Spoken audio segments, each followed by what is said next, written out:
Cricket fans के लिए एक बहुत बुरी खबर है। वो बुरी खबर ये है कि कौमी क्रिकेट टीम के साबिक कप्तान शुएब मलिक का कज़ाफ़ी स्टेडियम के बाहर एक्सीडेंट हुआ है। उनकी गाड़ी बुरी तरह डैमेज हुई है, गाड़ी का पूरा बोनट उड़ गया।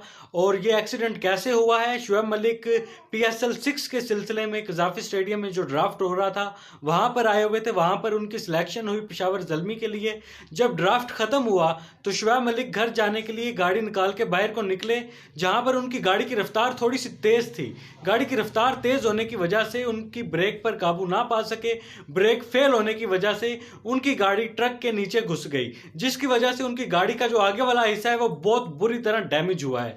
जिसकी वजह से शुएब मलिक तो महफूज रहे, लेकिन जो उनकी गाड़ी का हिस्सा है वो बुरी तरह डैमेज हुआ। मौके पर पुलिस पहुंची, पुलिस ने ट्रक ड्राइवर को भी हिरासत में लिया। शुएब मलिक महफूज रहे।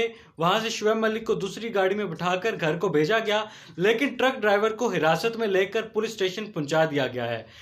तो शुएब मलिक की ड्राफ्ट के सिलसिले में आए हुए थे, जो कि कज़ाफ़ी स्टेडियम में हो रहा था PSL 6 का, जहां पर शुएब मलिक पेशावर ज़ल्मी टीम के लिए सिलेक्ट हो गए। लेकिन बदकिस्मती उनकी ये थी कि जब उन्होंने कज़ाफ़ी स्टेडियम से बाहर गाड़ी निकाली तो वहां पर उनकी गाड़ी की ब्रेक में कोई प्रॉब्लम आई। जब उनके सामने ट्रक आया तो उनकी गाड़ी की ब्रेक नहीं लगी, जिसकी वजह से उनकी गाड़ी सीधी ट्रक के नीचे जा घुसी। खुशकिस्मती ये है क्रिकेट फैंस के लिए, ये खुशखबरी है कि शुएब मलिक को कोई चोट नहीं लगी। वो इस एक्सीडेंट में मुकम्मल तौर पर महफूज रहे।